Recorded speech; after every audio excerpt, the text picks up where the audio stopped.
എല്ലാവർക്കും നമ്മുടെ ഇന്നത്തെ ക്ലാസ്സിലേക്ക് സ്വാഗതം. നാം കഴിഞ്ഞ ക്ലാസ്സിൽ നമ്മുടെ ടെക്സ്റ്റ് ബുക്കിലെ പേജ് നമ്പർ 55 അല്ലേ 85 ആദ്യത്തെ ചോദ്യമാണ് നമ്മൾ ചെയ്തു നിർത്തിയത്. ഇനി നമുക്കതിലെ രണ്ടാമത്തെ ചോദ്യമാണ് ചെയ്യാനുള്ളത്. അപ്പോൾ ആദ്യം നമുക്ക് അതൊന്ന് ചെയ്തു നോക്കാം. അപ്പോൾ ഇനി നമ്മുടെ രണ്ടാമത്തെ ചോദ്യം നോക്കിയാൽ ഇവിടെ പറഞ്ഞിട്ടുള്ള കാര്യങ്ങൾ ശരിയാണോ തെറ്റാണോ എന്ന് നമ്മൾ പരിശോധിക്കണം. ശരിയാണെങ്കിൽ എന്തുകൊണ്ടാണ് ശരിയായത്, അല്ലെങ്കിൽ തെറ്റാണെങ്കിൽ എന്തുകൊണ്ടാണ് തെറ്റായതെന്ന് പറയണം. മനസ്സിലായല്ലോ. അപ്പോൾ ഒന്നാമത് ചോദിക്കാം, all multiples of 20 are multiples of 10. എന്താണ് അതിൻ്റെ അർത്ഥം? അതായത് 20ന്റെ ഗുണിതങ്ങളെല്ലാം 10ന്റെയും ഗുണിതങ്ങളാണ്. ഇതാണ് അവർ പറഞ്ഞിട്ടുള്ളത്. 20ന്റെ ഗുണിതങ്ങളൊക്കെ 20ന്റെ മൾട്ടിപ്പിൾസ് ഒക്കെ 10ന്റെയും മൾട്ടിപ്പിൾസ് ആണ്. മനസ്സിലായില്ലേ? ഓക്കെ. അപ്പോൾ അത് ശരിയാണോ തെറ്റാണോ? അപ്പോൾ ഇവിടെ നമുക്കറിയാം ഒരു സംഖ്യയുടെ മൾട്ടിപ്പിൾസ് എല്ലാം അതിൻ്റെ ഫാക്ടേഴ്സിൻ്റെ അല്ലെങ്കിൽ അതിൻ്റെ ഘടകങ്ങളുടെ മൾട്ടിപ്പിൾസ് ആണെന്ന് നമുക്കറിയാം അല്ലേ? അപ്പോൾ ഇനി നോക്കിയേ, അപ്പോൾ ഓൾ മൾട്ടിപ്പിൾ, അപ്പോൾ 20ന്റെ എല്ലാ മൾട്ടിപ്പിളും 10ന്റെ മൾട്ടിപ്പിൾ ആണ് എന്നാണ് ഇവർ പറയുന്നത്. അപ്പോൾ നാം എന്ത് നോക്കണം? 10 20ന്റെ ഒരു ഫാക്ടർ ആണോ, ഒരു ഘടകമാണോ എന്ന് നോക്കണം അല്ലേ? അപ്പോൾ 10 20ന്റെ ഒരു ഘടകമാണെങ്കിൽ നമുക്ക് എന്ത് പറയാം? ഈ പറഞ്ഞത് ശരിയാണ് അല്ലേ? അപ്പോൾ നമുക്ക് എന്ത് നോക്കിയാൽ മതി?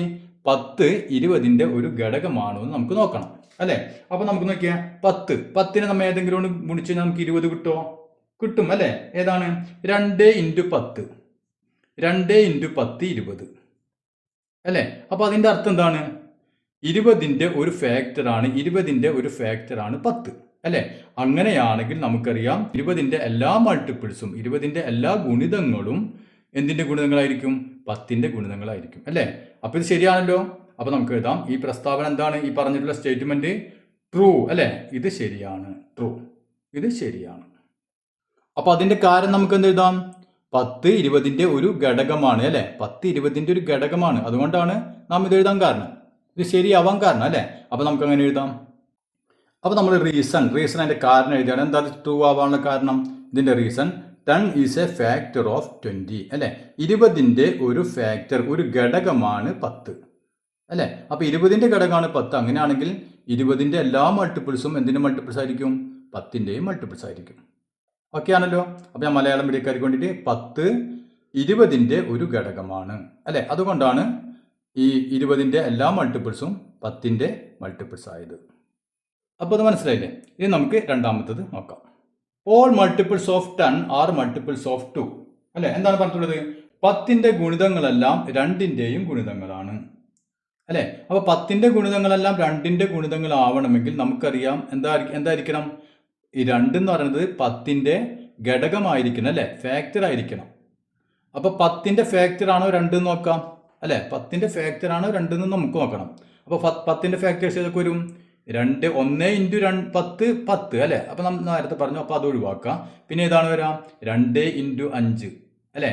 അപ്പോൾ 2 × 5 10 ആണ്. അതായത് 10ന്റെ ഒരു ഘടകമാണ് 2 അല്ലേ? അപ്പോൾ 10ന്റെ ഘടകമാണ് 2 എങ്കിൽ എന്തായിരിക്കും? 10ന്റെ മൾട്ടിപ്പിൾസ് ഒക്കെ എന്തിൻ്റെ മൾട്ടിപ്പിൾസ് ആയിരിക്കും? 2ന്റെയും മൾട്ടിപ്പിൾ ആയിരിക്കും. മനസ്സിലായല്ലോ? ഓക്കെ. അപ്പോൾ ഇവിടെ ശ്രദ്ധിക്കേണ്ട മറ്റൊരു കാര്യം, നമ്മുടെ മലയാളം മീഡിയം ബുക്കിൽ ചോദ്യം അല്പം മാറ്റമുണ്ട്. അപ്പം ഇത് കഴിഞ്ഞിട്ട് ഞാൻ അത് ഒന്ന് പറഞ്ഞുതരാം. അപ്പോൾ ഈ സ്റ്റേറ്റ്മെന്റ് എന്താണ്? ട്രൂ ആണ് അല്ലേ? അപ്പോൾ ഈ സ്റ്റേറ്റ്മെന്റ് ട്രൂ, ശരിയാണ്, ട്രൂ, ശരിയാണ്. അതിൻ്റെ റീസൺ, അതിൻ്റെ കാരണം എന്താണ്? 2 10ന്റെ എന്താണ്? ഫാക്ടർ ആണ് അല്ലേ? അപ്പോൾ നമുക്ക് കൊണ്ടെഴുതാം 2 ഈസ് എ ഫാക്ടർ ഓഫ് 10 അല്ലേ? 2 10ന്റെ ഒരു ഫാക്ടർ ആണ്. അപ്പോൾ 2 10ന്റെ ഒരു ഘടകമാണ്. 10ന്റെ ഘടകമാണ് 2 അല്ലേ? അതുകൊണ്ട് 10ന്റെ എല്ലാ ഫാക്ടേഴ്സും 2ന്റെയും ഘടകമായിരിക്കും അല്ലേ? ഓക്കെ. ഇനി അതിൽ മലയാളം മീഡിയത്തിൽ എന്താണുള്ളത്? മലയാളം മീഡിയത്തിൽ ചോദ്യം അല്പം വ്യത്യാസമുണ്ട്. അപ്പോൾ ഇതാണ് നമ്മുടെ മലയാളം മീഡിയത്തിലെ ചോദ്യം വ്യത്യാസം കണ്ടില്ലേ? 10ന്റെ ഗുണിതങ്ങളെല്ലാം 20ന്റെയും ഗുണിതങ്ങളാണ് അല്ലേ? ഇവിടെ 2ന്റെ ഗുണിതങ്ങളാണ് പറ്റുള്ളത്. മലയാളം മീഡിയത്തിലായപ്പോൾ 20 എന്നായി. അപ്പോൾ 10ന്റെ ഗുണിതങ്ങളെല്ലാം 20ന്റെയും ഗുണിതങ്ങളാണ്. ആണോ? 10ന്റെ ഗുണിതങ്ങളൊക്കെ 20ന്റെ ഗുണിതങ്ങളാവണമെങ്കിൽ എന്തായിരിക്കണം? 20 10ന്റെ ഒരു ഫാക്ടർ ആയിരിക്കണം അല്ലേ? ഫാക്ടർ ആയിരിക്കണം. 10ന്റെ ഫാക്ടേഴ്സ് ഘടകങ്ങൾ ഏതൊക്കെയാണ്? 10ന്റെ ഘടകങ്ങൾ 2 × 5 10 അല്ലേ? അപ്പോൾ 2ഉം 5ഉം ആണ് 10ന്റെ ഘടകങ്ങൾ, ഫാക്ടേഴ്സ് അല്ലേ? 2ഉം 5ഉം ആണ് ഫാക്ടേഴ്സ്. 20 ഉണ്ടോ? 20 ഇതിന്റെ ഫാക്ടർ അല്ല അല്ലേ? അപ്പോൾ ഈ സ്റ്റേറ്റ്മെന്റ് എന്താണ്? ഫാൾസ് അല്ലേ? ഈ സ്റ്റേറ്റ്മെന്റ് തെറ്റാണ്. എന്താണ് കാരണം? 10ന്റെ ഫാക്ടർ അല്ല 20 അല്ലേ? 10ന്റെ ഫാക്ടർ 2 5 ഉള്ളൂ. 20 10ന്റെ ഫാക്ടർ അല്ല, 10ന്റെ എന്താണ് മൾട്ടിപ്പിൾ ആണ് 20. മനസ്സിലായില്ലേ? അപ്പൊ നമുക്ക് റീസൺ എന്ത് എഴുതാം? മലയാളം പഠിക്കാർ എന്ത് റീസൺ എന്ത് എഴുതണം? 20 10ന്റെ ഒരു ഘടകമല്ല. മനസ്സിലായല്ലോ? അങ്ങനെ എഴുതാം. 20 എന്തല്ല? 20 10ന്റെ ഒരു ഘടകമല്ല. അതുകൊണ്ട് ഈ പ്രസ്താവന തെറ്റാണ്. അപ്പോൾ അത് മനസ്സിലായില്ലേ? ഓക്കെ, ഇനി നമുക്ക് അടുത്തത് ചെയ്ത് നോക്കാം. All multiples of 15 are multiples of 5 അല്ലെ? എന്താണ് പറഞ്ഞിട്ടുള്ളത്? 15ന്റെ ഗുണിതങ്ങളെല്ലാം 5ന്റെയും ഗുണിതങ്ങളാണ്. 15ന്റെ ഗുണിതങ്ങളൊക്കെ 5ന്റെ ഗുണിതങ്ങളാണ്. ആണോ? 15ന്റെ ഗുണിതങ്ങളൊക്കെ 5ന്റെ ഗുണിതങ്ങളാണ്. നാം എന്ത് വേണം? 15ന്റെ ഫാക്ടർ ആയിരിക്കണം 5 അല്ലേ? അപ്പൊ നമുക്ക് നോക്കാം 15ന്റെ ഫാക്ടർ ആണോ 5 നമുക്ക് നോക്കാം. 15ന്റെ ഫാക്ടർ ഏതൊക്കെയാണ്? നമുക്കറിയാം 3 × 5 അല്ലേ?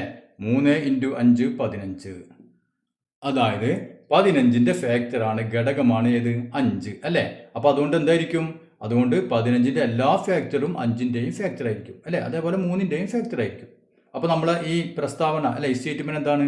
ഈ സ്റ്റേറ്റ്മെന്റ് ട്രൂ, ശരിയാണ്, ശരിയാണ് അല്ലേ? അപ്പൊ റീസൺ നമ്മൾ എന്ത് എഴുതും?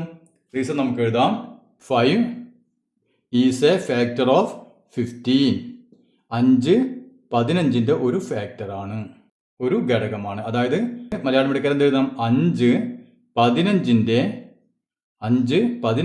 ഒരു ഘടകമാണ്. അപ്പോൾ അത് മനസ്സിലായല്ലോ. ഇനി നമുക്ക് അടുത്തത് ചെയ്ത് നോക്കാം. All multiples of 15 are multiples of 3 അല്ലെ? എന്താണ് പറഞ്ഞിട്ടുള്ളത്? 15ന്റെ ഗുണിതങ്ങളെല്ലാം 3ന്റെയും ഗുണിതങ്ങളാണ് അല്ലെ? 15ന്റെ ഗുണിതങ്ങളെല്ലാം 3ന്റെ ഗുണിതങ്ങളാണ്. അങ്ങനെയാണെങ്കിൽ നമ്മൾ എന്ത് നോക്കണം? 15ന്റെ ഫാക്ടർ ആണോ ഘടകമാണോ എന്ന് 3 നോക്കണം അല്ലെ? അപ്പൊ 15ന്റെ ഫാക്ടർ ഗുണിതങ്ങൾ ഏതൊക്കെ നോക്കിയേ? 15 ഗുണിച്ചാൽ ഏതൊക്കെ ഗുണിച്ചാൽ 15 നമുക്ക് കിട്ടാം? 3 × 5 അല്ലേ?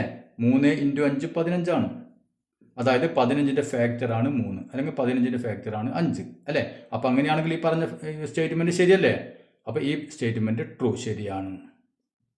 അപ്പൊ നമുക്ക് റീസൺ എന്ത് എഴുതാം? 3 ഈസ് എ ഫാക്ടർ ഓഫ് 15. അതായത് 3 15ന്റെ ഒരു ഘടകമാണ് അല്ലെ? അപ്പൊ 3 15ന്റെ ഒരു ഘടകമാണ്. അതുകൊണ്ട് 15ന്റെ എല്ലാ മൾട്ടിപ്പിൾസും, എല്ലാ ഗുണിതങ്ങളും 3ന്റെയും ഗുണിതങ്ങളായിരിക്കും. അപ്പോൾ അത് കഴിഞ്ഞല്ലേ? ഇനി നമുക്ക് അടുത്ത് നോക്കാം. All multiples of 5 are multiples of 15. ചോദ്യം ശ്രദ്ധിച്ചു നോക്കാം. ഓൾ മൾട്ടിപ്പിൾസ് ഓഫ് 5 അല്ലെ? അതായത് 5ന്റെ ഗുണിതങ്ങളെല്ലാം 15ന്റെ ഗുണിതങ്ങളാണ്. കണ്ട? 5ന്റെ ഗുണിതങ്ങളെല്ലാം 15ന്റെ ഗുണിതങ്ങളാണ്. ആണോ? 5ന്റെ ഗുണിതങ്ങളൊക്കെ 15ന്റെ ഗുണിതമാവണമെങ്കിൽ 5ന്റെ ഫാക്ടർ ആയിരിക്കണം 15 അല്ലെ? 5ന്റെ ഫാക്ടർ ആണോ 15? 1 × 5 5. അപ്പൊ ഇവിടെ 5ന്റെ ഫാക്ടർ അല്ല 15 അല്ലേ? 5ന്റെ ഫാക്ടർ ആണ്, 5ന്റെ ഘടകമാണോ 15? 5ന്റെ ഘടകമല്ല 15. അതുകൊണ്ട് നമുക്ക് എന്ത് പറയാൻ പറ്റും? ഈ പ്രസ്താവന, ഈ സ്റ്റേറ്റ്മെന്റ് ഫാൾസ് അല്ലേ? തെറ്റാണ് ഈ പ്രസ്താവന. എന്താണ് കാരണം? 5ന്റെ ഒരു ഘടകമല്ല 15. അതേസമയം 15ന്റെ ഘടകമാണ് 5 അല്ലേ? അപ്പോൾ ഇവിടെ ചോദ്യം ശ്രദ്ധിച്ച് വായിച്ചു നോക്കണം. കണ്ട, 5ന്റെ മൾട്ടിപ്പിൾസ് ഒക്കെ 15ന്റെ മൾട്ടിപ്പിൾസ് ആണെന്ന്. അപ്പൊ ഇത് റോങ് ആണ്. അതേസമയം നേരെ തിരിച്ചായിരുന്നെങ്കിൽ 15ന്റെ മൾട്ടിപ്പിൾസ് ഒക്കെ 5ന്റെ മൾട്ടിപ്പിൾസ് എന്ന് പറയുകയാണെങ്കിൽ ഈ സ്റ്റേറ്റ്മെന്റ് ശരിയാണ് അല്ലേ? കാരണം എന്താ? 15ന്റെ ഒരു ഘടകമാണ്, ഫാക്ടറാണ് 5 അല്ലെ? ഇവിടെ നേരെ തിരിച്ചാണ് ചോദ്യം തന്നിട്ടുള്ളത്. 5ന്റെ മൾട്ടിപ്പിൾസ് ഒക്കെ, 5ന്റെ ഗുണിതങ്ങളൊക്കെ 15ന്റെയും ഗുണിതങ്ങളാണ്. ഇങ്ങനെയാണ് പറഞ്ഞിട്ടുള്ളത്. അപ്പൊ ആ സ്റ്റേറ്റ്മെന്റ് ഫാൾസ് ആണ് അല്ലെ? എന്താണ് കാരണം? 5ന്റെ ഘടകങ്ങൾ, 5ന്റെ ഘടകമല്ല 15. 5ന്റെ ഘടകം ഏതൊക്കെയാണ്? 1ഉം 5ഉം മാത്രമേ ഉള്ളൂ അല്ലെ? 15 ഒരു ഘടകമല്ല. അപ്പൊ നമുക്ക് എന്ത് എഴുതാം?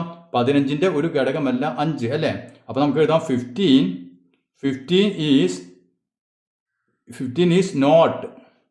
നോട്ട് എ ഫാക്ടർ അല്ലെ? 15 is not a factor of 5.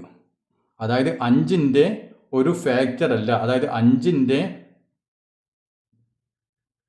ഇങ്ങനെ എഴുതണത് 5ന്റെ ഒരു ഘടകമാണെന്നുള്ളത് ഘടകമല്ല 15. മലയാളം പഠിക്കാൻ എങ്ങനെ എഴുതാം? 5ന്റെ ഒരു ഘടകമല്ല 15. അതുകൊണ്ട് 5ന്റെ മൾട്ടിപ്പിൾസ് ഒന്നും 15ന്റെ മൾട്ടിപ്പിൾസ് ആവില്ല. ഇനി നമുക്ക് അടുത്തൊന്ന് നോക്കിയേ. All multiples of 3 are multiples of 15. അതായത് എന്താണ് പറഞ്ഞിട്ടുള്ളത്? 3ന്റെ ഗുണിതങ്ങളൊക്കെ 15ന്റെയും ഗുണിതങ്ങളാണെന്ന്. 3ന്റെ ഗുണിതങ്ങളൊക്കെ 15ന്റെ ഗുണിതങ്ങളാണെന്ന്. ശരിയാണോ? ഇപ്പം നമുക്ക് വെറുതെ ഒന്ന് ചെയ്ത് നോക്കാം. ഇപ്പം 3ന്റെ ഗുണിതങ്ങൾ ഇപ്പം നിങ്ങൾക്ക് ഒന്നും കൂടി മനസ്സിലാകാൻ വേണ്ടിയിട്ട് 3ന്റെ ഗുണിതങ്ങൾ ഏതൊക്കെയാണ്? 3ന്റെ ഗുണിതങ്ങൾ ഇപ്പം 3, 6 അല്ലേ, 9, 12, 15, 18 ഇതൊക്കെയാണ് 3ന്റെ ഗുണിതങ്ങൾ അല്ലേ. ഇനി 15ന്റെ ഗുണിതങ്ങളോ? ഇതൊക്കെ 3ന്റെ ഗുണിതങ്ങൾ. ഇനി 15ന്റെ ഗുണിതങ്ങൾ ഏതൊക്കെയാണ്? 1 × 15 15, 2 × 15 30, 3 × 15 45 അല്ലെ, 4 × 15 60 അല്ലെ. അപ്പൊ ഇങ്ങനെ പോകുന്നു. ഇതൊക്കെ 15ന്റെ ഗുണിതങ്ങൾ. ഇവർ പറഞ്ഞിട്ടുള്ളത് എന്താണ്? 3ന്റെ ഗുണിതങ്ങളൊക്കെ 15ന്റെ ഗുണിതമാണ്. 3ന്റെ ഗുണിതം ഇപ്പൊ 3 ഉണ്ട് അല്ലെ, ഇതാണ് 3ന്റെ ഗുണിതങ്ങൾ. ഇത് 15ന്റെ ഗുണിതാണോ? 3 15 ഇതിന്റെ ഗുണിതത്തിലുണ്ടോ? ഇല്ല. 6 ഇതിന്റെ ഗുണിതത്തിലുണ്ടോ? ഇല്ല. 9 ഇതിന്റെ ഗുണിതത്തിലുണ്ടോ? ഇല്ല അല്ലെ. അപ്പൊ 3ന്റെ ഗുണിതങ്ങളൊന്നും 15ന്റെ ഗുണിതങ്ങളല്ല. അതേസമയം തിരിച്ച് 15ന്റെ ഗുണിതങ്ങളൊക്കെ 3ന്റെ ഗുണിതങ്ങളാണ് അല്ലെ. ഇപ്പൊ 15 ഇതിലുണ്ടാവും, 30 എഴുതി വരുമ്പോൾ 30 ഇതിലുണ്ടാവും അല്ലെ. അതെന്താണ് കാരണം? 15ന്റെ ഒരു ഫാക്ടർ ആണ് 3. അതേസമയം 3ന്റെ ഫാക്ടർ അല്ല 15, 3ന്റെ ഘടകമല്ല 15. മനസ്സിലായില്ലേ? അപ്പൊ അതാണ് ഞാൻ പറഞ്ഞ ചോദ്യം ശരിക്കും വായിച്ചു നോക്കണം. അപ്പൊ ഇവിടെ ചോദ്യം all multiples of 3 are multiples of 15 എന്നാണ് അല്ലെ. അതായത് 3ന്റെ ഗുണിതങ്ങളൊക്കെ 15ന്റെ ഗുണിതങ്ങളാണെന്നാണ് പറഞ്ഞിട്ടുള്ളത്. അപ്പൊ ഈ സ്റ്റേറ്റ്മെന്റ് എന്താണ്? ഫാൾസ് അല്ലെ, തെറ്റാണ് സ്റ്റേറ്റ്മെന്റ്. എന്താണ് കാരണം? 3ന്റെ ഘടകമല്ല അല്ലെ. 3ന്റെ ഘടകം എന്ന് പറഞ്ഞാൽ ഏതൊക്കെ വരാം? 1 × 3 3 അല്ലെ. ഇത് രണ്ടാണ് 3ന്റെ ഘടകങ്ങൾ, അല്ലാണ്ട് 15 3ന്റെ ഒരു ഘടകമല്ല. മനസ്സിലായല്ലോ? ഓക്കെ. അപ്പൊ നമുക്ക് എന്തെഴുതാം? 15 is not a factor of 3 അല്ലെ. 3ന്റെ ഒരു ഘടകമല്ല ഏത്? 15. 3ന്റെ ഘടകമല്ല 15. അതേസമയം 15ന്റെ ഘടകമാണ് 3. മനസ്സിലായില്ലേ? ഇനി നാം പഠിക്കാൻ പോകുന്നത് പ്രൈമറി ഫാക്ടേഴ്സ്. പ്രൈമറി ഫാക്ടേഴ്സ് എന്ന് പറഞ്ഞാൽ അടിസ്ഥാന ഘടകങ്ങൾ. നാം ഒരു സംഖ്യയെ അവയുടെ ഘടകങ്ങളുടെ ഗുണനഫലമായിട്ട് എഴുതാൻ നമ്മൾ പഠിച്ചു അല്ലേ. ഓക്കെ. ഇപ്പൊ നമുക്ക് ഉദാഹരണത്തിന് ഇപ്പോൾ 12 എടുത്തു. 12നെ എങ്ങനെയാണ് നമ്മൾ ഫാക്ടേഴ്സിന്റെ പ്രൊഡക്റ്റ് ആയിട്ട് എഴുതാം? അതായത് ഘടകങ്ങളുടെ ഗുണനഫലമായിട്ട് എങ്ങനെ എഴുതാം? 12നെ നമുക്ക് എങ്ങനെയൊക്കെ എഴുതാം? 12നെ നമ്മൾ പഠിച്ചു 1 × 12 അല്ലെ, 1 × 12 എന്ന് എഴുതാം. അതല്ലെങ്കിൽ നമുക്ക് 12നെ എങ്ങനെ എഴുതാം? 2 × 6 12 ആണ് അല്ലെ. അപ്പൊ അങ്ങനെ എഴുതാം. അതല്ലെങ്കിൽ നമുക്ക് 3 × 4 12 ആണ് അല്ലെ. ഇനി നമുക്ക് ഇതേ രൂപത്തിൽ ഓരോ സംഖ്യകൾ ഒന്ന് എടുത്തു നോക്കാം അല്ലെ. അപ്പൊ ആദ്യം നമ്മുടെ സംഖ്യ 1 ആണ് അല്ലെ. 1നെ നമുക്ക് എങ്ങനെ എഴുതാം? 1 × 1 അല്ലെ. വേറെ രീതിയിലൊന്നും എഴുതാൻ പറ്റില്ല. പിന്നെ 2, അടുത്ത് 2 ആണ്. 2നെ നമുക്ക് എങ്ങനെ എഴുതാം? 2 നമുക്ക് 1 × 2. ഇനി നമുക്ക് 3 എടുത്താലോ? 1 × 3 വേറെ ഗുണിച്ചാൽ കിട്ടുമോ? 3 കിട്ടില്ല അല്ലെ. ഇനി 4 ആണെങ്കിലോ നമുക്കറിയാം 1 × 4 എന്ന് എഴുതാം അല്ലെ. പിന്നെ നമുക്ക് 4നെ വേറെ രീതിയിൽ എഴുതാലോ? എങ്ങനെ എഴുതാൻ പറ്റും? 2 × 2 4 ആണ് അല്ലെ. 2 × 2 എന്ന് എഴുതാം. ഓക്കെ അല്ലെ. അത് 4. ഇനി അടുത്ത സംഖ്യ 5നെ എങ്ങനെയൊക്കെ എഴുതാൻ പറ്റും? 1 × 5 5. പിന്നെയോ? പിന്നെ ഇതേപോലെ നമുക്ക് എഴുതാൻ പറ്റും. വേറെ 2 സംഖ്യയിൽ ഗുണിച്ച് 5 കിട്ടുമോ? ഇല്ല അല്ലെ. ഓക്കെ. ഇനി 6നെ 1 × 6 6. അടുത്തതോ 2 × 3 6 ആണ് അല്ലെ. അപ്പൊ 2 × 3 6. ഓക്കെ. ഇനി അടുത്ത സംഖ്യ 7 ആണെങ്കിലോ 1 × 7 7 അല്ലെ. പിന്നെ വേറെ 2 സംഖ്യയിൽ ഗുണിച്ചാൽ 7 കിട്ടുമോ? ഇല്ല അല്ലെ. അപ്പൊ കിട്ടില്ല. അപ്പൊ അത് പോട്ടെ. ഇനി നമുക്ക് അടുത്തത് 8 ആണെങ്കിലോ 1 × 8 8 അല്ലെ. 1 × 8 8 ആണ്. പിന്നെയോ നമുക്കറിയാം 2 × 4 8 ആണ് അല്ലെ. 2 × 4 8 അല്ലെ. 2 × 4 8. ഇനി നമുക്ക് ഇതിൽ ഓരോ സംഖ്യകളൊന്നും എടുത്തു നോക്കിയാൽ 1 അല്ലെ. 1ന്റെ ഘടകങ്ങൾ ഏതൊക്കെയാണ്? 1 മാത്രമേ ഉള്ളൂ, വേറെ ഒന്നുമില്ല അല്ലെ. അപ്പൊ നമുക്ക് തൽക്കാലം 1നെ നമുക്ക് മാറ്റി നിർത്താം. 1 അവിടെ നിൽക്കട്ടെ. ഇനി 2 എടുത്തു നോക്കിയേ. 2നാണെങ്കിൽ 1 × 2 അല്ലെ. 1 × 2 1ഉം പിന്നെ ഈ സംഖ്യ തന്നെ 2ഉം അല്ലെ. ഇത് മാത്രമല്ല, 1ഉം 2ഉം മാത്രം. ഇനി 3 ആണെങ്കിലോ 1 ഉണ്ട്, പിന്നെ അതേ സംഖ്യ തന്നെയാണ് അല്ലെ. ഇതാണ് ഇതിന്റെ ഫാക്ടേഴ്സ്. ഓക്കെ. ഇനി 4 ആണെങ്കിലോ 1 4 ഉണ്ട്, പിന്നെ 2ഉം 2 ഉണ്ട് അല്ലെ. അതായത് ഇതേ രൂപത്തിലല്ല, ഇതിന് കൂടുതലുണ്ട് അല്ലെ. ഇതിൽ വേറെ സംഖ്യകൾക്ക് വരുന്നുണ്ട്. ഇതാണെങ്കിലോ 5 ആണെങ്കിൽ 1 × 5 1ഉം ഉണ്ട്, പിന്നെ ഇതേ 5 തന്നെ ഉണ്ട് അല്ലെ. അതായത് അതേ സംഖ്യ തന്നെ ഉണ്ട്. ഇനി ഇവിടെ ആണെങ്കിലോ 1 × 6 ആണ്, പിന്നെ 2 × 3 അല്ലെ. അതായത് ഇവിടെ എണ്ണം കൂടുതലുണ്ട്, അപ്പൊ അത് ഒഴിവാക്കി. ഇനി ഇവിടെ ആണെങ്കിലോ 7 1 × 7. അപ്പൊ നമ്മൾ ഇവിടെ പറഞ്ഞ അതേ കേസാണ് ഇവിടെ വരുന്നത് അല്ലെ. 1ഉം ഉണ്ട്, പിന്നെ അതേ സംഖ്യ തന്നെ ഉണ്ട് അല്ലെ. അപ്പൊ നമുക്ക് തൽക്കാലം ഈ സംഖ്യകളൊന്നും എടുത്തു വെക്കുക. അതായത് ഇപ്പൊ 2 അല്ലെ. 2ന് 1ഉം 2ഉം മാത്രം. 3ന് 1ഉം 3ഉം മാത്രം. ഇനി 5ന് 1ഉം 5ഉം മാത്രം.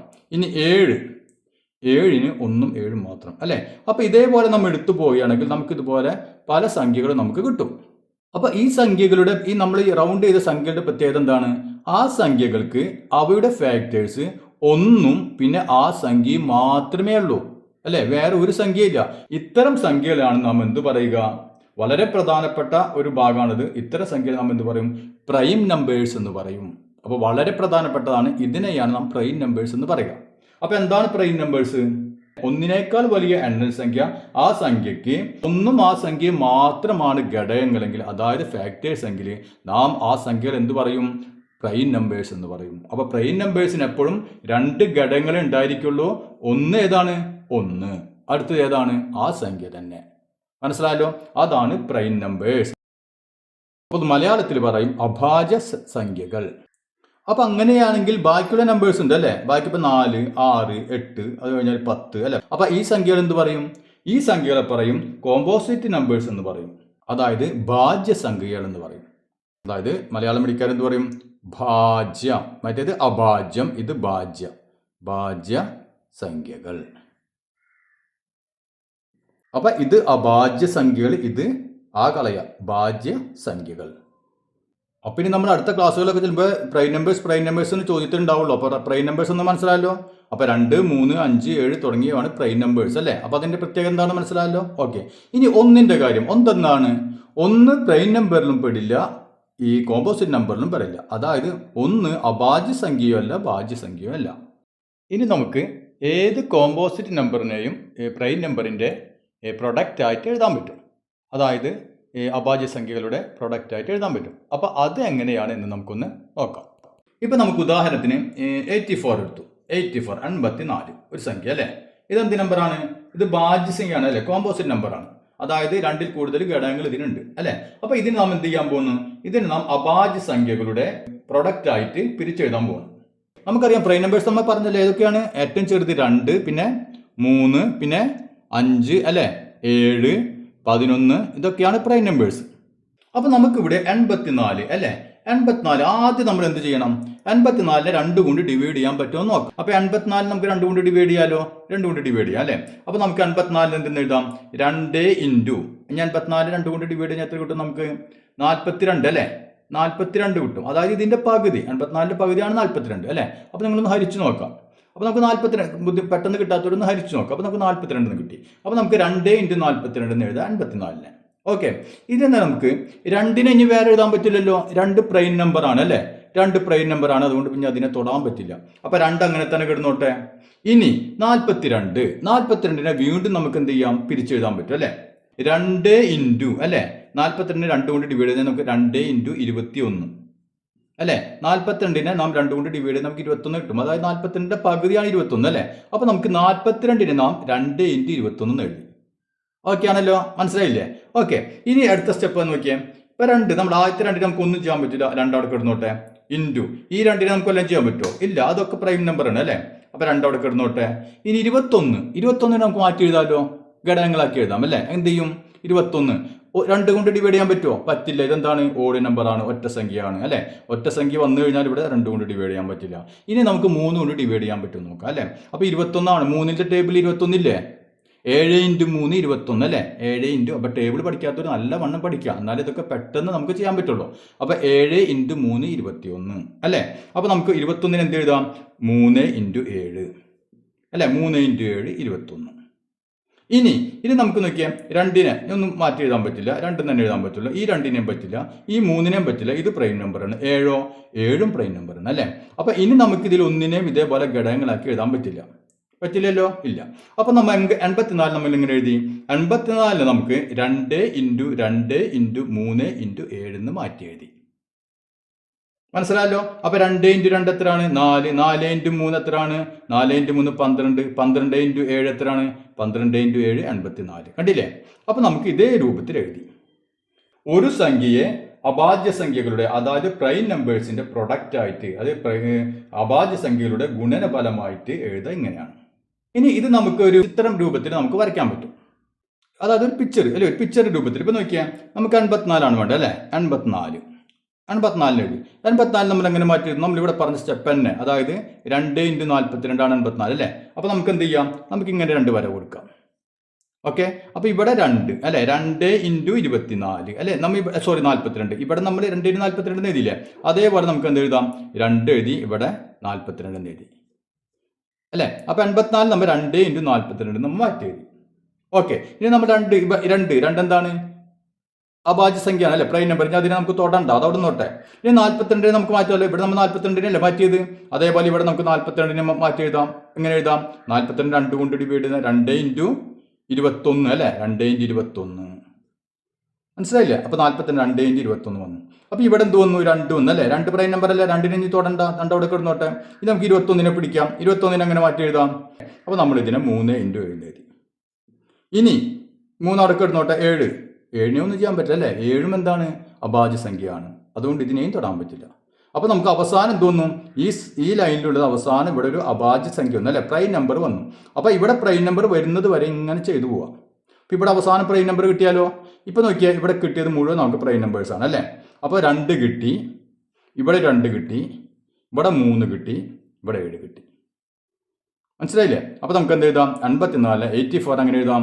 84 = ഇവിടെ ചെയ്ത അതേപോലെ തന്നെ 2 × 2 × 3 × 7. മനസ്സിലായില്ലേ. അപ്പോൾ ഇതന്നെയാണ് സംഭവം ഇവിടെയും. ഇവിടെ നമ്മൾ എന്ത് ചെയ്തു? ഒരു പടം അല്ലെ, ഒരു ചിത്ര രൂപത്തിൽ വരച്ചിട്ടു. അപ്പോൾ ഇനി നമുക്ക് നമ്മുടെ ടെക്സ്റ്റ് ബുക്കിലെ പേജ് നമ്പർ 58 കുറച്ച് ചോദ്യങ്ങളുണ്ട്, അതൊന്ന് ചെയ്ത് നോക്കാം. Write the numbers below as a product of primes അല്ലേ. അതായത് ഇതിനെ 24 നാം എന്ത് ചെയ്യണം? പ്രൈം നമ്പറിന്റെ പ്രൊഡക്റ്റ് ആയിട്ട് എഴുതണം. പ്രൈം നമ്പേഴ്സിന്റെ പ്രൊഡക്റ്റ് ആയിട്ട് എഴുതണം അല്ലേ. അതായത് അഭാജ്യ സംഖ്യകളുടെ ഗുണനഫലമായി എഴുതണം. അതാണ് നാം ഇപ്പോൾ പഠിച്ചത് അല്ലേ. എളുപ്പം എഴുതാലോ? എളുപ്പം എഴുതാം അല്ലേ. അപ്പോൾ നമുക്ക് തുടങ്ങാം. 24 അങ്ങനെ എഴുതാം. നമുക്ക് ആദ്യം 2 കൊണ്ട് അല്ലേ, ഞാൻ പറഞ്ഞു ഫസ്റ്റ് 2. അപ്പോൾ ഇവിടെ ഈവൻ നമ്പർ ഉണ്ട്, അതുകൊണ്ട് 2 കൊണ്ട് ഡിവൈഡ് ചെയ്യാൻ പറ്റും അല്ലേ. അപ്പോൾ നമുക്ക് 24 2 × എത്രയാണ്? 24 2 × 12 അല്ലേ. അത് നമുക്ക് വേഗം അറിയാം, ഹരിച്ചൊന്നും നോക്കേണ്ട കാര്യമില്ല. 2 × 12 ഇതിന്റെ പകുതി അല്ലേ, ഹാഫ്. അപ്പോൾ 2 × 12 24. അടുത്ത് എന്ത് ചെയ്യണം? നമ്മുടെ അടുത്ത സ്റ്റെപ്പ് = 2 അതേപോലെ നമ്മൾ എഴുതി ഇൻറ്റു 2 ചെയ്യാൻ പറ്റില്ല അല്ലേ. 2 പ്രൈം നമ്പർ അല്ലേ, പ്രൈം നമ്പർ ആണ് അല്ലേ. പ്രൈം നമ്പർ ഏതൊക്കെ ഓർമ്മയില്ലേ?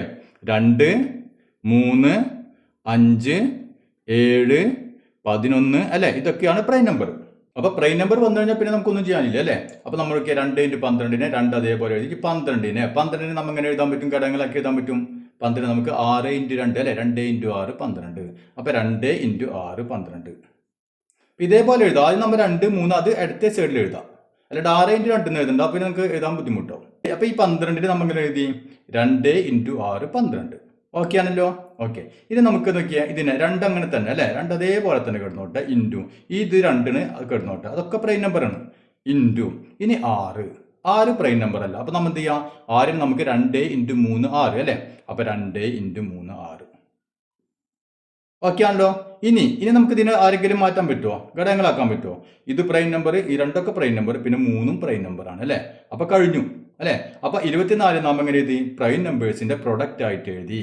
അതായത് അഭാജ്യ സംഖ്യകളുടെ ഗുണനഫലമായി എഴുതി. എങ്ങനെ എഴുതി? 24 = 2 × 2 × 2 × 3. ഇനി നമുക്ക് വേണമെങ്കിൽ നമ്മൾ പറഞ്ഞു ചിത്രം വരച്ച് ചെയ്യാന്ന് പറഞ്ഞു അല്ലേ. അപ്പോൾ അതും കൂടി ഒന്ന് ചെയ്ത് നോക്കാം. 24 നമ്മൾ എഴുതി, 24 എഴുതി. ഇനി എന്ത് ചെയ്യണം? അപ്പോൾ നിങ്ങൾ പരീക്ഷയ്ക്ക് ഏതെങ്കിലും ഒന്ന് ചെയ്താൽ മതി, 2 ചെയ്യണ്ട. 24 എഴുതി. ഇനി എന്ത് ചെയ്യാം? 24 നമ്മൾ 2 × 12 അല്ലേ. അപ്പോൾ നമ്മൾ ഇങ്ങനെ 2 വര വരച്ചു കൊടുത്തു. അപ്പോൾ 24 നമ്മൾ ഘടകങ്ങളാക്കാൻ പോണ്. ഇവിടെ 2 ഇവിടെ 12 അല്ലേ. 2 × 12 എഴുതി, 2 × 12. ഇനി ഇവിടെ ഈ സൈഡ് നമ്മൾ തൊടണ്ട, ഇവിടെ 2 പ്രൈം നമ്പറാണ് അല്ലേ. ഇവനെ പിടിക്കാം നമുക്ക്. 12 പിടിച്ചു. 12 എങ്ങനെ മാറ്റാം? 12 നമുക്ക് 2 × 6 അല്ലേ. അപ്പോൾ 2 ഇവിടെ എഴുതണം. എപ്പോഴും പ്രൈം നമ്പർ വരാൻ ഇപ്പുറത്ത് എഴുതാം, അല്ലാണ്ട് 6 2 എഴുതരുത്. ഇവിടെ നമ്മൾ എന്ത് ചെയ്യാം? പ്രൈം നമ്പർ എഴുതാം. അപ്പോൾ 2 × 6 അല്ലേ. അപ്പോൾ 2 × 6 കണ്ടില്ലേ. ഓക്കെ, ഇനി ഞാൻ ആരെ പിടിക്കുക? 6 പിടിക്കുക. 6 നമുക്ക് മാറ്റാമല്ലോ. അങ്ങനെ മാറ്റാൻ പറ്റും. 2 × 3 അല്ലേ. അപ്പോൾ 2 ഇവിടെ എഴുതി, 3. ഇനി പറ്റുമോ? അപ്പോൾ ഇവിടെ നോക്കിയാൽ ഈ അവസാനം എന്ത് വന്നു? 3 വന്നു അല്ലേ. അതായത് ഇതും ഒരു പ്രൈം നമ്പറായി. അപ്പോൾ ഇവിടെ പ്രൈം നമ്പർ ആയി കഴിഞ്ഞാൽ പിന്നെ നമുക്ക് ചെയ്യാനില്ല, കഴിഞ്ഞു അല്ലേ. അപ്പോൾ ഏതൊക്കെ കിട്ടി? 2 2 2 3. അപ്പോൾ നമുക്ക് എന്ത് എഴുതാം? 24 = 2 × 2 × 2 × 3. ക്ലിയർ ആയല്ലോ. ഓക്കെ, ഇനി നമുക്ക് അടുത്തത് നോക്കാം. ഓക്കെ, അടുത്ത സംഖ്യ ഏതാണ്? 35 അല്ലേ, 35. എന്ത് ചെയ്യണം 35 ഈസ് ഈക്വൽ ടു ഇവിടെ നോക്കിയേ 2 കൊണ്ട് ഡിവൈഡ് ചെയ്യാൻ പറ്റുമോ? ഇവിടെ ഓഡ് നമ്പർ ആണ്, ഒറ്റ സംഖ്യയാണ് അല്ലേ. ഒറ്റ സംഖ്യ വൺസിന്റെ സ്ഥാനത്ത് നിന്ന് 2 കൊണ്ട് ഡിവൈഡ് ചെയ്യാൻ പറ്റില്ല. ഓക്കെ. ഇനി 3 കൊണ്ട് ഡിവൈഡ് ചെയ്യാൻ പറ്റുമോ? ഇവിടെ നമുക്ക് 3 കൊണ്ട് ഒരു സംഖ്യ, ഒരു വലിയ സംഖ്യ എന്ന് വിചാരിക്കാം. ഇപ്പൊ നമുക്ക് 164 കിട്ടിയെന്ന് വിചാരിക്കാം. ഇതിനെ നമുക്ക് 3 കൊണ്ട് ഡിവൈഡ് ചെയ്യാൻ പറ്റുമോ ഇല്ലയോ എന്ന് എങ്ങനെ അറിയാൻ പറ്റും? 2 കൊണ്ട് ഡിവൈഡ് ചെയ്യാൻ നമുക്കറിയാം അല്ലേ. ഇവിടെ ഈവൻ നമ്പർ ആയ 2 കൊണ്ട് ഡിവൈഡ് ചെയ്യാൻ പറ്റും നമുക്കറിയാം. പക്ഷേ ഇത് 3 കൊണ്ട് ഡിവൈഡ് ചെയ്യാൻ പറ്റുമോ? എങ്ങനെ അറിയാൻ പറ്റും? അതിനുള്ള എളുപ്പമാർഗം പറഞ്ഞുതരാം. അപ്പോൾ ഇത് എപ്പോഴും നിങ്ങൾക്ക് ഉപകരിക്കും. മനസ്സിലായില്ലേ? ഇത് നന്നായി പഠിച്ചു വെക്കാം. ഈ സംഖ്യകൾ തമ്മിൽ ആഡ് ചെയ്യാം. അപ്പോൾ 1ഉം 6ഉം 7 അല്ലേ. 7ഉം 4ഉം എത്ര കിട്ടി? 7ഉം 4ഉം 11 കിട്ടി. അപ്പോൾ ഈ സംഖ്യകൾ തമ്മിൽ ആഡ് ചെയ്തപ്പോൾ നമുക്ക് എത്ര കിട്ടി? 11 കിട്ടി അല്ലേ. 11നെ നമുക്ക് 3 കൊണ്ട് ഡിവൈഡ് ചെയ്യാൻ പറ്റുമോ? പറ്റില്ല അല്ലേ. 3 × 3 9, 4 × 3 12 അല്ലേ. അപ്പോൾ നമുക്ക് 11നെ ഡിവൈഡ് ചെയ്യാൻ പറ്റില്ലല്ലോ 3 കൊണ്ട്. അങ്ങനെയാണെങ്കിൽ 164നെ ഡിവൈഡ് ചെയ്യാൻ പറ്റില്ല. ഈസി മെത്തേഡ് അല്ലേ. ഓക്കെ. അപ്പോൾ അതേപോലെ ഇവിടെ നോക്കിയേ 35നെ നമുക്ക് 3 കൊണ്ട് ഡിവൈഡ് ചെയ്യാൻ പറ്റുമോ? അപ്പോൾ 3ഉം 5ഉം കൂടി കൂട്ടി നോക്കാം. 3 5 എത്രയാണ്? 8 അല്ലേ. 8നെ 3 കൊണ്ട് ഡിവൈഡ് ചെയ്യാൻ പറ്റുമോ? 3ന്റെ ടേബിളിൽ 8 ഉണ്ടോ? 1 × 3 3, 6, 9 അല്ലേ. 8 വരുന്നില്ല. അപ്പോൾ അതിൻ്റെ അർത്ഥം എന്താണ്? ഇതിനെ നമുക്ക് 3 കൊണ്ട് ഡിവൈഡ് ചെയ്യാൻ പറ്റില്ല. അപ്പോൾ ഇനി ഏതുകൊണ്ടാ പറ്റുള്ളൂ? 5 കൊണ്ട് അല്ലേ. ഇവിടെ 5 0 വന്നാൽ നമുക്കറിയാം 5 കൊണ്ട് ഡിവൈഡ് ചെയ്യാൻ പറ്റുമെന്ന് അറിയാം അല്ലേ. വൺസിന്റെ സ്ഥാനത്ത് 5 വന്നാലും 0 വന്നാലും നമുക്കറിയാം 5 കൊണ്ട് ഡിവൈഡ് ചെയ്യാൻ പറ്റും. അപ്പോൾ 35 നമുക്ക് ഇങ്ങനെ എഴുതാം. 35 നമുക്ക് 5 × 7 അല്ലേ. ഇനി നോക്കിയാൽ ഇത് prime number, 5 prime number, 7 prime number. ഇനി വേറെ ഏതെങ്കിലും ഘടകങ്ങളാക്കാൻ പറ്റുമോ? പറ്റില്ല അല്ലേ. അപ്പോൾ നമുക്ക് വേറെ ഒരു മാർഗ്ഗമില്ല. 35 = 5 × 7 ഇങ്ങനെ തന്നെ എഴുതാൻ പറ്റുള്ളൂ. ഇനി നമ്മൾ നേരത്തെ ചെയ്ത പോലെ ചെയ്യുകയാണെങ്കിലോ, ഫിഗർ വരച്ച് നമുക്ക് ചിത്രം വരയ്ക്കുകയാണെങ്കിലോ 35 എന്ന് എഴുതി അല്ലേ. ഇങ്ങനെ വരച്ചു. 5 പിന്നെ 5 × 7 അല്ലേ. 5 × 7 35. മാറ്റാനൊന്നും പറ്റില്ലല്ലോ. ഇല്ല. അപ്പോൾ ഏതൊക്കെ ഉണ്ട് ഇവിടെ? 5ഉം 7ഉം അല്ലേ. ഇവിടെ ലാസ്റ്റ് കണ്ടില്ലേ പ്രൈം നമ്പർ വന്നില്ലേ. വലത്തേ അറ്റത്ത് പ്രൈം നമ്പർ വന്നില്ലേ. ഇനി ഒന്നും മാറ്റാനില്ല നമുക്ക് അല്ലേ. അപ്പോൾ 5 × 7 35 = 5 × 7. ഓക്കെ ആണല്ലോ. ഇനി നമുക്ക് മൂന്നാമത്തെ ചെയ്യാം. ഓക്കെ. 36 അല്ലേ. അപ്പോൾ ഇനി വേഗം ചെയ്യാലോ. 36 എഴുതി. 36 = 2 കൊണ്ട് ഡിവൈഡ് ചെയ്യാൻ പറ്റും അല്ലേ. ഇവിടെ ഈവൻ നമ്പറാണ്, 2 കൊണ്ട് പറ്റും. അപ്പോൾ നമുക്ക് എന്ത് എഴുതാം? 2 × എത്രയാണ്? 36ന്റെ പകുതി 18 അല്ലേ. 18 അല്ലേ. ഓക്കെ. ഇനി എന്ത് ചെയ്യണം? 2 അതേപോലെ എഴുതി. 2 എന്താണ്? 2 പ്രൈം നമ്പറാണ്. അപ്പോൾ 2 അങ്ങനെ തന്നെ എഴുന്നോട്ടെ. × 18. 18നെ നമുക്ക് വീണ്ടും മാറ്റാം അല്ലേ. 9 × 2 2 × 9 18. അപ്പോൾ 2 ആദ്യം എഴുതണം. ഞാൻ പറഞ്ഞു 2 ആദ്യം എഴുതണം. 2 × 9 18. ഓക്കെ. ഇനി നമുക്ക് എന്ത് ചെയ്യാം? 2 ഉണ്ട് ഇവിടെ. ഈ 2 ഇവിടെ കിടന്നോട്ടെ. 9നെ നാം മാറ്റി എഴുതുന്നു. 9 3 × 3 9 അല്ലേ. 3 × 3 9. കഴിഞ്ഞല്ലോ. കഴിഞ്ഞല്ലേ. ഇപ്പം എല്ലാതും പ്രൈം നമ്പറായി അല്ലേ. അപ്പോൾ നമുക്ക് ഇങ്ങനെ എഴുതാം. 36 = 2 × 2 × 3 × 3. ഓക്കെ. ഇനി നാം നേരത്തെ ഇതുപോലെ ചെയ്യുകയാണെങ്കിലോ 36 അല്ലേ. എങ്ങനെ ചെയ്യാം? ഇവിടെ 2 അല്ലേ. 2 × 18. അപ്പോൾ 18 ഇവിടെ എഴുതി. 2 × 18 36. ഇനി 2 അവിടെ കിടന്നോട്ടെ. 18നെ പിടിച്ചോ. 18 നമുക്ക് എങ്ങനെ എഴുതാം? 18നെ 2 × 9 അല്ലേ. ഞാൻ പറഞ്ഞു 2 എപ്പോഴും ഈ അടുത്ത ഭാഗത്ത് 2 കൊടുക്കണം, അല്ലെ 3 കൊടുക്കണം. മനസ്സിലായില്ലേ? മറ്റേ നമ്മൾ ഈ സൈഡിൽ എഴുതാം. അപ്പോൾ 2 × 18നെ 2 × 9 ആണ് 18 അല്ലേ. 2 × 9 18. 18 നമ്മൾ 2 × 9 എന്ന് എഴുതി. ഇനി 9 അല്ലേ. 9 നമുക്ക് മാറ്റാം. അങ്ങനെ എഴുതാം. 3 × 3 3 × 3 9. ഇപ്പോൾ നോക്കിയാൽ ഇതിൻ്റെ ഈ വലത്തെ അറ്റത്ത് അല്ലേ ഇവിടെ എന്ത് വന്നു? പ്രൈം നമ്പർ വന്നു. അപ്പോൾ ഇനി ഒന്നും ചെയ്യാൻ പറ്റില്ല അല്ലേ. കഴിഞ്ഞു. എല്ലാതും പ്രൈം നമ്പർ ആയില്ലേ. അപ്പോൾ 2 × 2 × 3 × 3 2 × 2 × 3 × 3. ഓക്കെ ആണല്ലോ. ഇനി നമുക്ക് അടുത്ത് ചെയ്യാം. ഇനി അടുത്ത സംഖ്യ 60 അല്ലേ. അപ്പോൾ ഇനി വേഗം ചെയ്യാം അല്ലേ. 60 = എന്ത് വരും? ഈവൻ നമ്പറാണ്. അപ്പോൾ 2 × 30 60 അല്ലേ. 2 × 30 60. ഓക്കെ. ഇനി എന്ത് എഴുതാം? 2 × 30നെ 2 × 15 അല്ലേ. അപ്പോൾ 2 × 15 ആണ് 30. അപ്പോൾ 30നെ നമ്മൾ 2 × 15 എന്ന് എഴുതി. ഇനി 2 × 15നെ മാറ്റാൻ പോകണം. 15 അല്ലേ. 15നെ 2 കൊണ്ട് ഡിവൈഡ് ചെയ്യാൻ പറ്റില്ല. 3 × 5 ആണ് 15 അല്ലേ. അപ്പോൾ 3 × 5 3 × 5 15. ഇനി നോക്കിയേ. ഇനി നമുക്ക് ഇതെല്ലാതും എന്തായി മാറി? പ്രൈം നമ്പേഴ്സ് അല്ലേ. 2 3 5. അപ്പോൾ കഴിഞ്ഞില്ലേ. കഴിഞ്ഞു. അപ്പോൾ 60നെ എങ്ങനെ എഴുതാം? 60 = 2 × 2 × 3 × 5. അപ്പോൾ അടുത്ത സംഖ്യ ഏതാണ്? 100 അല്ലേ. 100. അപ്പോൾ 100നെ അങ്ങനെ മാറ്റാം. 100 = 2 × 50 അല്ലേ. 2 × 50 ആണ് 100. ഇനി 2 × 50നെ 2 × 25 അല്ലേ. അപ്പോൾ 2 × 25 100 50. അപ്പോൾ അത് കഴിഞ്ഞു. ഇനി എന്ത് വരും? 2 ഈ 2 അപ്പോൾ 5 × 5 അപ്പോൾ 20 നമ്മൾ 5 × 5 എന്ന് എഴുതി. ഇപ്പം നോക്കിയേ, ഇത് പ്രൈം നമ്പർ, ഇത് പ്രൈം നമ്പർ, ഇതിന് പ്രൈം നമ്പർ, ഇത് പ്രൈം നമ്പർ അല്ലേ, എല്ലാം പ്രൈം നമ്പർ ആയില്ലേ, കഴിഞ്ഞു. അപ്പോൾ നമുക്ക് 100 = 2 × 2 × 5 × 5. ഇനി നമുക്ക് ചിത്രം വരയ്ക്കണമെങ്കിൽ എന്ത് വേണം?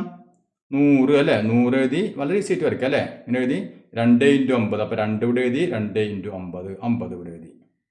ഇനി 2 അവിടെ നിന്നോട്ടെ, 50നെ പിടിച്ചോ, 50നെ 2 × 25 അല്ലേ. ഇനി 2 ഇവിടെ നിന്നോട്ടെ, ഇനി 25നെ എങ്ങനെ എഴുതാം? 5 × 5 അല്ലേ, അപ്പോൾ 5 × 5. ഇവിടെ അവസാനം നമുക്ക് പ്രൈം നമ്പർ വന്നു അല്ലേ, അപ്പം എല്ലാതും പ്രൈം നമ്പർ ആയല്ലോ. അപ്പോൾ 5 5 2 2 2 × 2 × 5 × 5 2 × 2 × 5 × 5. ഓക്കെ ആണല്ലോ. ഇന്നത്തെ നമ്മുടെ ക്ലാസ് എല്ലാവർക്കും മനസ്സിലായെന്ന് കരുതുന്നു. നമുക്ക് ഇതിൽ ബാക്കി ഭാഗങ്ങൾ അടുത്ത ക്ലാസ്സിൽ ചെയ്യാം.